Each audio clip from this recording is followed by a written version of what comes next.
Shalom Ubrahá. Hoje temos a honra de ter na nossa aula nossa princesa Rivka Elka. Fala, bom dia. Bom dia. E a nossa aula de hoje, pergunta ao Rabino, é sobre linguagens, transliterações, traduções, linguagens da Torá. Para começar, só para dar um exemplo para vocês, os brasileiros estão acostumados a colocar um i no final de cada palavra. Como um brasileiro fala Shabbat? Fala Shabbat, né, com ti no fim. E até o meu nome. Até o seu nome, como eu falo como é? Rivka. Então no lugar de falar Rivka, eles falam Rivka, né? Rivka. No lugar de Rivka, fica Rivka. Rivka. E tem várias expressões assim que por causa da língua portuguesa, quando a pessoa vai falar uma palavra em hebraico, sai assim bem, sai outra palavra, vamos dizer. Não sai aquela palavra que precisa sair. Então esse costume de não ter letra muda no final da palavra no português faz com que muitas palavras em hebraico que eles terminam com T mudo, como Shabbat, como Kashrut, aí a pessoa que nasceu falando português acaba falando Shabbat, Kashrut, e ainda não é só Ti, é T-C-H-I, não Ti. Então, quando a gente pronuncia uma palavra em hebraico, a gente tem que tomar cuidado. Quando tem T mudo, no final é T mudo mesmo, não tem que acrescentar nem I, nem Ti, nem Xi, nem Mi. Agora, outro detalhe importante, quando nós falamos sobre plural em hebraico. Plural em hebraico, se é feminino, acaba com ot. Se é masculino, acaba com im.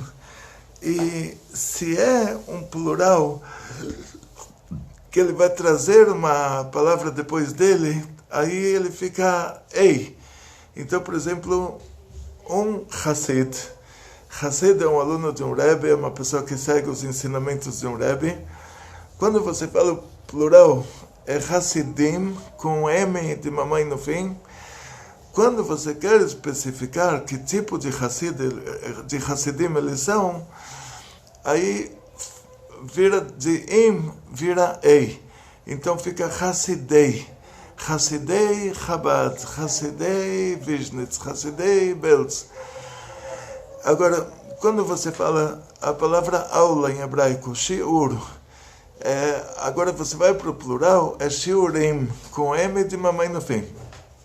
E daí para diante o hebraico tem a gramática dele, e os tradutores antigos, eles traduziram de acordo com a linguagem da época deles, e de acordo com o que eles acharam que precisava. Quer dizer, não era importante para eles, pessoas que traduziram na época antiga a Torá para latim, para português, não eram judeus. Os judeus, eles não precisavam dessas traduções, né? Que eles falavam melhor o aramaico e entendiam melhor a Leshon HaKodesh, a língua santa, já o hebraico clássico, do que as línguas daqueles países onde eles moravam. E até quando tiveram traduções para judeus, é como o Tzeina Vereina, que é uma tradução para Yiddish. O Yiddish é um alemão antigo, que não é hoje falado por não é nenhuma língua germânica de hoje. Só pelas babas. Pelas babás. E foi o primeiro alemão escrito. O que dizem que tinha o rei dos francos, que era o Corcunda, que era o pai do Carlos Magno. Ele, quem tem corcunda só é cabelo. E ele foi apelidado de Corcunda, né? Porque ele era maior do que a corcunda de um camelo. Talvez ele se achava, talvez, não sei, não conheço a história, mas o que eu conheço, a parte da história que eu conheço, que é a história do Yiddish, que os judeus que moravam lá no reino dos francos ajudaram o Corcunda, o pai do Carlos Magno, E o pai do Carlos Magno deu para eles direitos assim, deu para eles, como se diz, eles foram cidadãos bem-vindos no reino dos francos, e eles falavam esse alemão que os francos falavam. Só que eles não conseguiam falar tudo, porque o judeu está acostumado a certas palavras. Você não vai falar bom sábado, você vai falar Git Shabbos. Então, as palavras, então é como se você falar em português um bom Shabbos, um bom Shabbat, mas não um bom sábado. Ou, por exemplo, a lua, que em hebraico clássico é Levone. Então eles não chamavam a lua pelo nome alemão, porque sendo que tem uma reza uma vez por mês, de começo de mês, que aí a gente faz o Kiddush Levone, aí eles chamavam a lua de Levone. E coisas assim, dá para ver que é um alemão antigo, falado por judeus religiosos. Os francos mudaram a língua deles tentaram falar um latim. Aí o latim mal falado virou francês. E os judeus antigos continuaram com aquele alemão dos francos que não existe mais hoje, que foi o primeiro alemão foi escrito com letras em hebraico. Isso foi chamado de língua Yiddish. Yiddish quer dizer judeu.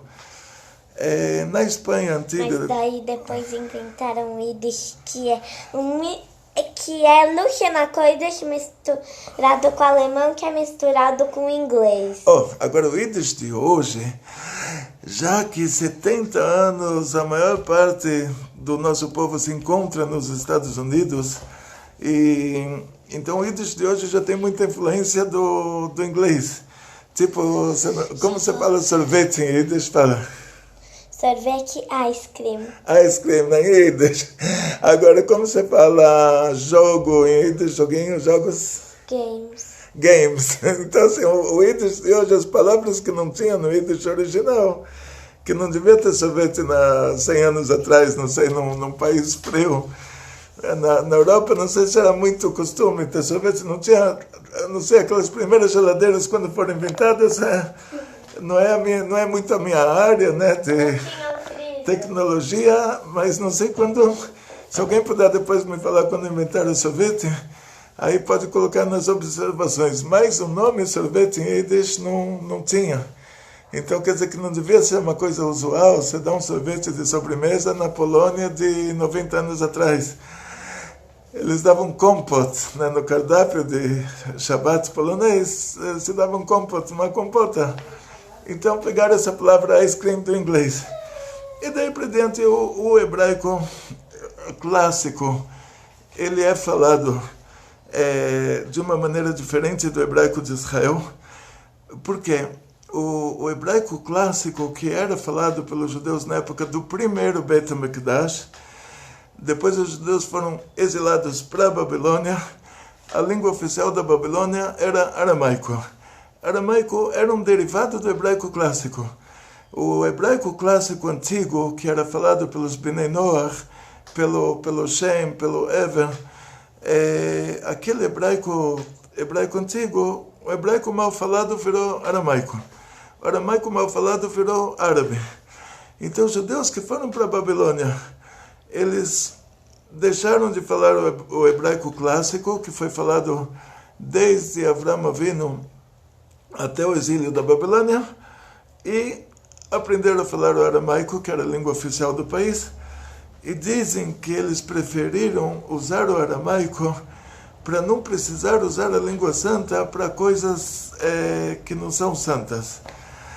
Então, 70 anos depois, voltaram para Israel, falando aramaico. Na época do segundo Beit HaMikdash se falava aramaico, mas para estudar, para rezar, se usava o hebraico clássico. E aí foram para a Europa. Aquele hebraico clássico se manteve na Europa, porque as línguas eslavas, por exemplo, elas não se misturam, elas não são derivadas do hebraico. Então, o hebraico não se mistura com o eslavo. Mas com o árabe, quando os judeus foram para países árabes, sendo que o árabe também é um derivado do hebraico, Então, o hebraico dos judeus que moraram em países árabes, ele puxou para o árabe. Então, por exemplo, no aramaico, o S vira T. Então, você fala em hebraico shloshá, no aramaico vai ser taleta. No árabe vai ser taleta. Não, no hebraico vai ser, desculpa, no aramaico vai ser tlat. No árabe vai ser taleta. O aramaico é tlat. Aí o que acontece? O S vira T. Então, o que aconteceu com muitas palavras, por exemplo, o O no árabe vira A. Então, shalom virou salam. O que aconteceu com muitas palavras que os romanos antigos, quando eles copiaram algumas coisas da nossa Torá para fazer a religião deles, uma das coisas foi a história do Davi e Golias. História conhecida. Então eles copiaram esse Golias escrito com Taf, sem pontinho, que os judeus europeus pronunciam como S. Os romanos antigos, eles transliteraram a história do Davi e Golias, eles escreveram com S, quer dizer que eles ouviram S. No hebraico de Israel, que é o hebraico dos Faradim, o hebraico dos países árabes, o hebraico que a maior população de Israel fala, o Taf com pontinho ou sem pontinho é pronunciado como T. Aí já é a influência do árabe. Então fica David e Goliat. Mas você vê que o que se falava na época do primeiro Beit HaMikdash, o que os romanos ouviram falar, foi com S. Então, assim, a nossa língua sofreu as influências dela, sofreu menos influências nos países europeus, porque as línguas da Europa não se misturavam com o hebraico clássico, sofreu mais influência nos países árabes, que o árabe e o hebraico são próximos, e de qualquer maneira, nós como judeus, a gente aprendeu que se a pessoa fala errado de tal maneira, quer dizer que ele é um judeu também. Então, agora a pessoa que fala errado de outra maneira, você já sabe que ele não é judeu. Então, vou dar um exemplo para vocês. Você está fazendo um turismo. Hoje saiu da moda um pouco o turismo por causa das epidemias. Mas imagina que você vai fazer um turismo, você vai para a Indonésia, Ilha de Bali, lugar muito turístico, você vai surfar lá, não sei o que é isso, mas eu ouço. Então, vamos dizer, você vai para o Japão. Japão é um lugar famoso. Chega no Japão, você encontra um brasileiro. O brasileiro fala para você, nós vai, nós fica, nós foi, nós viu. Você sabe que ele é um brasileiro de verdade, que ele nasceu no Brasil. Agora chega outra pessoa te falando português, fala, fomos ver o lugar, aí você vai, você quer aprender o português em algum lugar, ele está falando muito certo para ser alguém que nasceu no Brasil. Então no hebraico, no Yiddish, existe muito isso. A pessoa fala errado, mas o fala errado dele demonstra que é um dialeto, eles estavam acostumados a falar dessa maneira no lugar onde eles moravam. Então você sabe que alguém que fala assim, ele é natural daquele lugar, ele é uma pessoa que vem de uma família judia, por isso que ele fala esse tipo de dialeto, vamos dizer. E alguém que vai falar muito certinho, você sabe que ele está falando gramaticamente correto, aí você fala, para onde ele foi aprender isso? Entende? A gente não fala assim. Então tem muito disso no hebraico. Como dissemos na aula de ontem, quando você fala, eu sou israelita, isso quer dizer que você não é judeu. Quer dizer que você aprendeu isso no dicionário em algum lugar. Agora, quando você tem que falar com uma pessoa que não sabe o que é ser judeu, aí você quer explicar, você fala, olha, a comunidade israelita, a religião israelita, para uma pessoa que não é judeu para entender.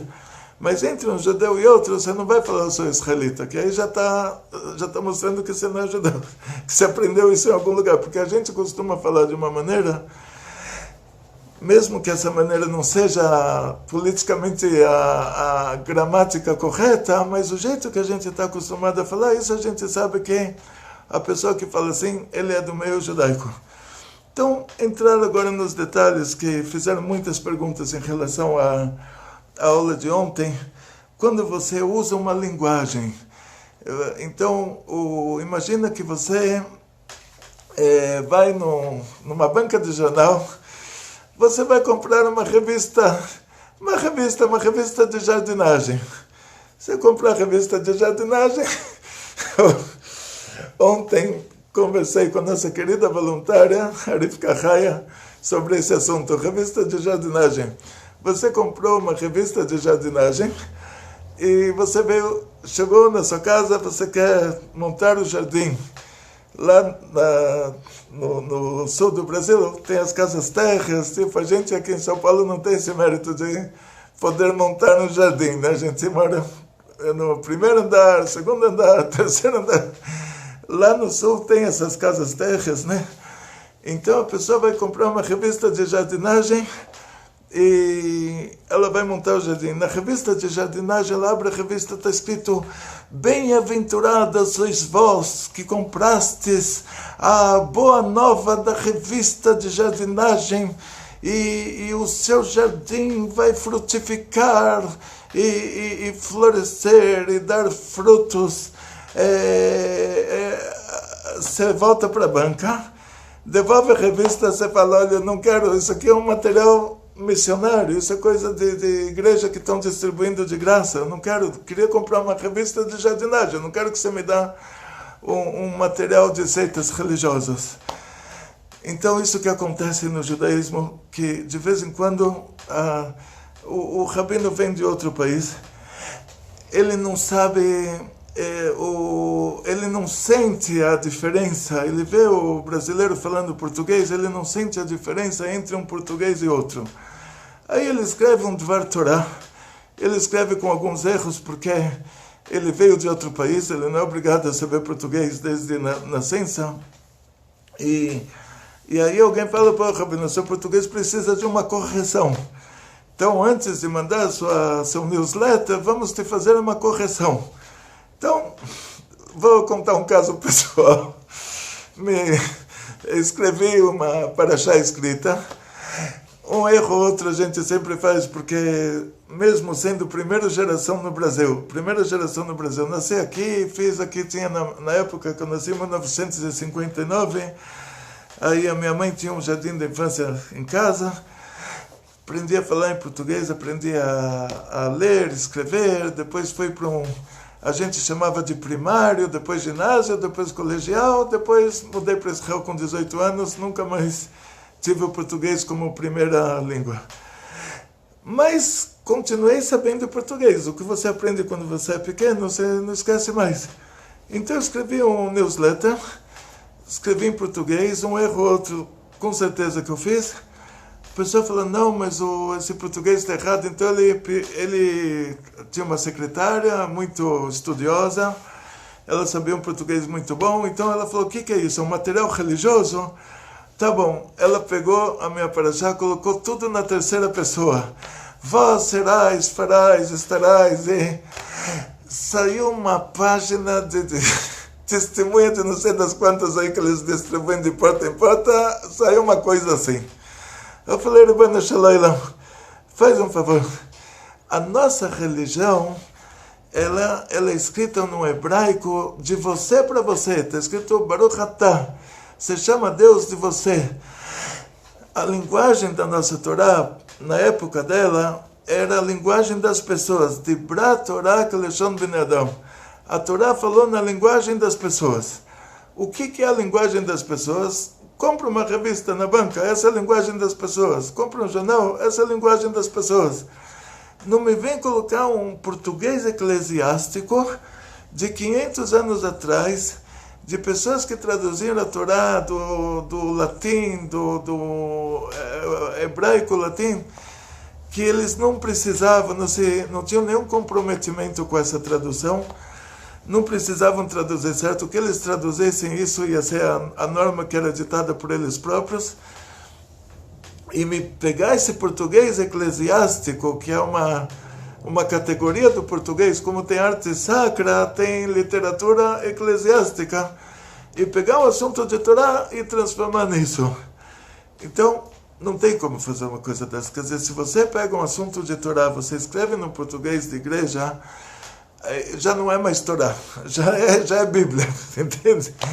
Ou seja, em outras palavras, quando o Rabino fala, olha, eu quero que você tenha muito dinheiro, muito sucesso, muita saúde, muitas felicidades, a pessoa pega e fala, não é bonito o Rabino falar numa linguagem tão direta, então vamos colocar aqui a foto do Rabino e escrever embaixo, vós terás muita prosperidade, riquezas e vós serás Aí o que acontece? Mudou a religião, porque se a gente está acostumado a falar simples, se uma palavra ou outra a gente fala errado, essa é a nossa linguagem, esse é o nosso dialeto.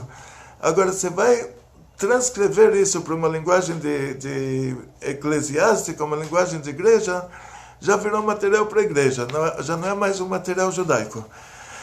Dou um exemplo para vocês. O povo de Israel, nós éramos há 2000 anos atrás um estado do Império Romano.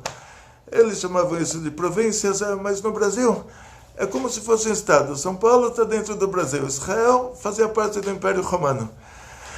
Os romanos, eles eram um povo que copiavam muitas coisas. Romanos antigos, os italianos ancestrais dos italianos atuais, eles copiavam muitas coisas de outros povos.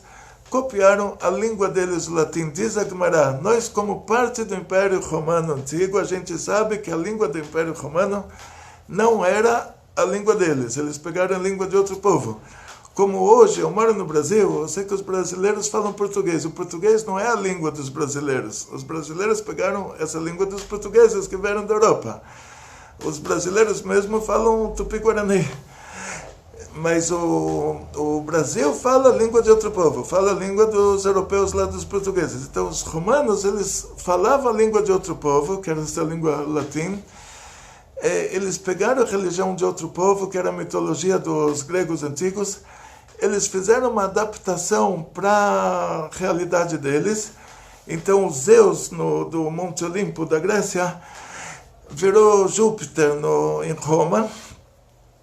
Só que os conceitos continuaram os mesmos conceitos. Quer dizer, o Deus estava lá em cima, o ser humano estava aqui embaixo, então a pessoa se relacionava a Deus como alguém distante, um vós, serás, farás, estarás, uma coisa assim. Enquanto que no judaísmo, o Onkelos, que era um ger, ele era sobrinho do Titus, ele era sobrinho do Titus que destruiu o Bet HaMikdash, exatamente sobrinho desse imperador romano que destruiu o Bet HaMikdash. Onkelos se converteu ao judaísmo. Ele traduziu a Torá para o aramaico e foi a única tradução da Torá que nossos sábios concordaram que essa tradução está certa, que era uma tradução explicativa, explicava as expressões, não colocava a palavra de hebraico traduzida para aramaico do dicionário, palavra por palavra, mas explicava o que quer dizer essa expressão no hebraico clássico, o que quer dizer hoje ela em aramaico. Onkelos, uma vez o Adrianus, que era o imperador de Roma, depois do Titus, ele se encheu, que o sobrinho dele lá está, que o sobrinho do Titus se converteu ao judaísmo, é uma vergonha para a corte romana.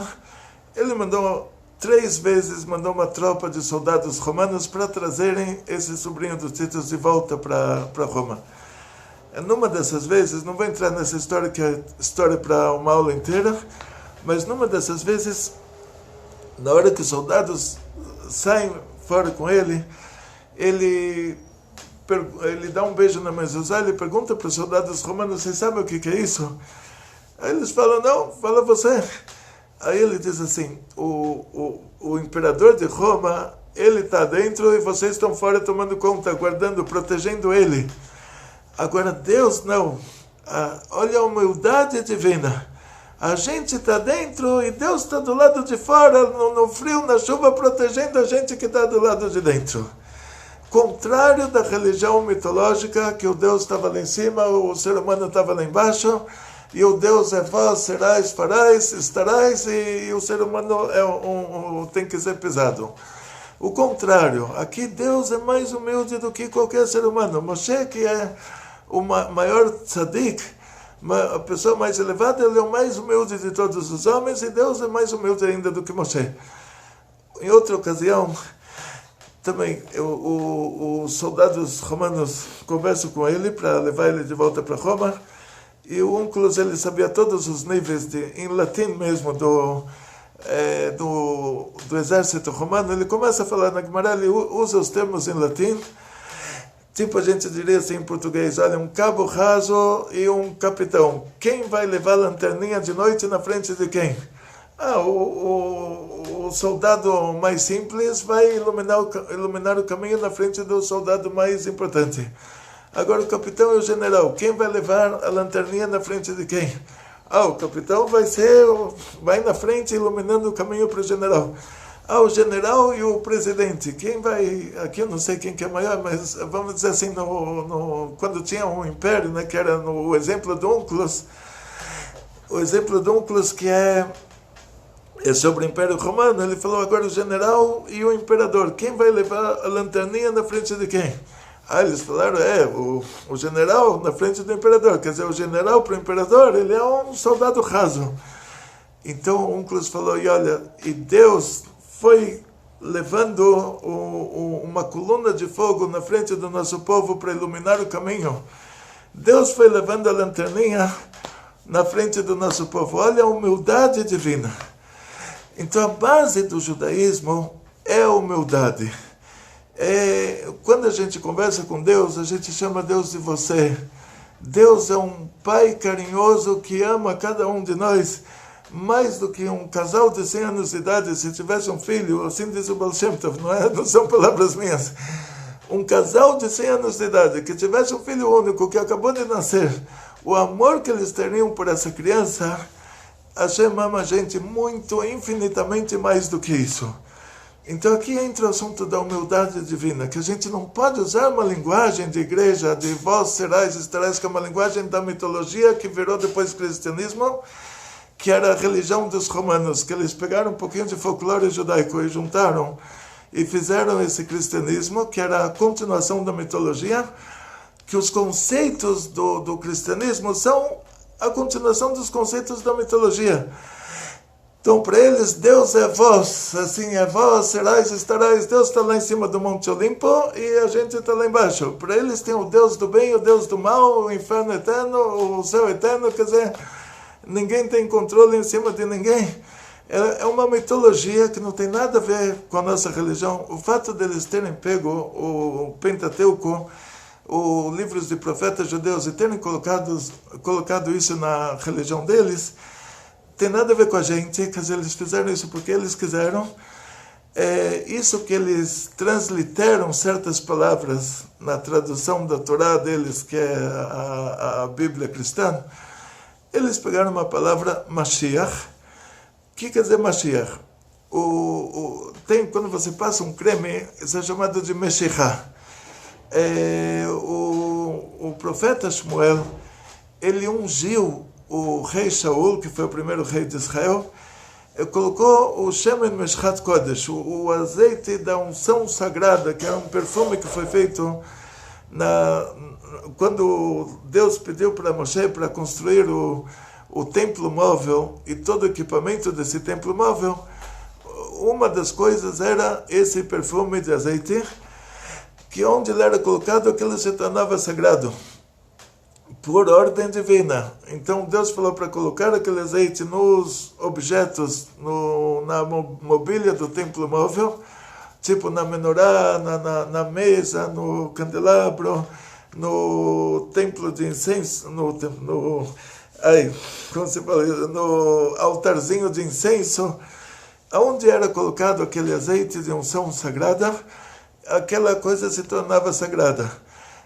Deus falou para Moshe para colocar esse azeite de unção sagrada em cima de Arão, dos filhos dele, Elazar e Tamar. Onde foi colocado o Arão a Cohen, Elazar e Tamar, Nadav, Avihu, foi colocado sobre eles esse perfume de azeite, e eles se tornaram Kohanim. E foi guardado dentro da arca sagrada, foi guardado o que sobrou daquele perfume de azeite, e foi colocado depois sobre o rei Shaul pelo profeta Shmuel, e o rei Shaul nessa hora se torna o rei ungido, porque essa unção faz com que ele se torne uma pessoa sagrada, vamos dizer assim. Ele se tornou o rei de Israel, que é um conceito na nossa religião. Depois ele foi deposto por Deus por não ter feito o que ele precisava. O profeta ungiu novamente o rei Davi com esse azeite de unção sagrada. Então o rei Davi é chamado Mashiach, que quer dizer ungido. Tinha o Cohen Mashiach, o Cohen ungido, tinha o rei ungido. Então eles poderiam traduzir isso como ungido. Só que a regra judaica em relação a rei ungido é que o filho dele já é um rei ungido também. Então o filho do filho do filho do filho não precisa de uma reunção. Quer dizer, o que nasceu de um rei ungido é um rei ungido. O que nasce de uma vaca é um bezerro. O que nasce de um Cohen é um Cohen. O que nasce de um Levi é um Levi. O que nasce de um rei ungido é um rei ungido. Vamos dizer assim, essa regra humana, animal, vegetal, não sei, a fruta de uma árvore, ela dá origem à mesma árvore. Então, eles traduziram essa palavra como Messias. Eles não quiseram, eles transliteraram, eles não quiseram traduzir. Qual que é o interesse em transliterar uma tradução fácil, que em todos os outros lugares eles traduziram, então eles sabiam traduzir essa palavra. E nesse lugar eles transliteraram. Porque aí entra no problema que eles dizem que para montar uma história de Mashiach, que dizem nossos profetas que quando o Mashiach chegar, o lobo e o carneiro eles vão viver juntos. Não vão mais ter guerras e um povo não vai levantar a espada contra outro povo. Nos últimos 2000 anos, quem fez todas as guerras do mundo foram os cristãos. A maior parte, 99% das guerras foram os europeus, que pegam o mapa da história do mundo aí. A maior parte das guerras, a Europa dominou o mundo, tipo as colônias, e não tem um país no mundo, aí você vai para Timor-Leste, eles falam português. A própria Indonésia era da Holanda. A Rússia chegou até o Vladivostok, lá até o Oceano Pacífico. A França dominou países africanos, a Inglaterra dominou países africanos, Portugal e Espanha dominaram o continente americano inteiro, do México para baixo. A Inglaterra, a França e a Inglaterra dominaram o norte da América. Me encontra um país que, desde o começo, vamos dizer assim, o Japão tem sempre, toda regra tem exceção. Então quer dizer que a maior parte das guerras foram feitas pelos europeus, que são os cristãos. Então eles são a prova de que Mashiach não chegou há 2000 anos. Agora o Trump vai se pegar com o Irã, então tá. Quer dizer, não é que parou. Agora vai ter ainda, as guerras continuam, não é? Então o lobo e o carneiro não moram juntos. Você vai no zoológico, está lá a jaula do lobo e o carneiro está num cercadinho. E o carneiro já tem condições melhores. Mas o lobo e o carneiro não moram juntos, os povos não pararam de fazer guerra um com o outro. Então, você vê, a maior prova de que Mashiach não chegou são os próprios cristãos que falaram que Mashiach chegou. Aí, por isso eles colocam lá na história que eles montaram, que o JC, que a mãe, a Maria, ela era casada com José. Esse é o problema no judaísmo: a pessoa tem um casamento feito, uma judia religiosa com um judeu religioso. O casamento foi feito por um rabino ortodoxo e o filho não era do marido. Não importa se era de Deus ou se não era de Deus, porque lá na mitologia deles, o Deus fazia filho com mulher casada e o marido tinha que ficar feliz, né? Tipo, o Zeus foi com a mulher do anfitrião e o anfitrião ficou feliz que a mulher engravidou o Hércules do Zeus. Eles pegaram essa história da mitologia e falaram lá que a Maria era casada com José e o Deus foi com a Maria, fez o filho com ela, porque era o conceito mitológico de semideus. Só que aí faltou, então, se o José não podia ter feito o filho com a Maria, porque senão o JC não seria o semideus, aí, para a mitologia, para a religião dos italianos antigos, não bateria esse negócio. Então eles tinham que fazer com que o JC fosse filho de Deus, não fosse filho do José. Mas se ele não é filho do José, e eles diziam que o José vinha da família do rei Davi, então esse rei ungido aqui, ele não é filho do rei ungido, então ele não é Mashiach. Então eles tinham que, para resolver esse assunto, eles não podiam traduzir a palavra. Aí eles transliteraram, eles falaram, olha, a palavra Messias é um novo conceito. Você não sabe o que é isso, porque você é uma pessoa que fala latim, fala espanhol, fala português, então Messias você não sabe o que é. E a gente vai te falar o que é Messias. Messias é que lá o Zeus foi com a mulher do anfitrião e nasceu Hércules, e o anfitrião ficou feliz. Então Deus foi com a mulher do José e nasceu JC, e o José ficou feliz. Esse conceito é Messias. Ah, isso que um povo não vai fazer guerra com outro e que o lobo vai morar com o carneiro, vocês não precisam estudar essas coisas, vai estudar outras coisas e deixa... Ou seja, assim, por isso eles não traduziram Mashiach como ungido, porque o conceito mitológico ia se chocar com o conceito judaico, e eles deram prioridade ao conceito mitológico, que essa era a religião que eles acreditavam. Eles simplesmente adaptaram, da mesma maneira que adaptaram a religião dos gregos, trocaram os Zeus por Júpiter, agora eles trocam os Zeus novamente, o Júpiter, por Deus que foi com a mulher do José e fez o JC. Quer dizer, o conceito mitológico continua igual, Deus continua lá em cima no Monte Olimpo, continua sendo vós serais e farais. Então, por isso, a gente não pode confiar nem nas traduções cristãs, que elas têm um interesse em justificar a mitologia, nem nas transliterações, que também na transliteração eles tiveram interesse. Vamos ter que falar mais vezes sobre esse assunto, porque o tempo já foi esgotado.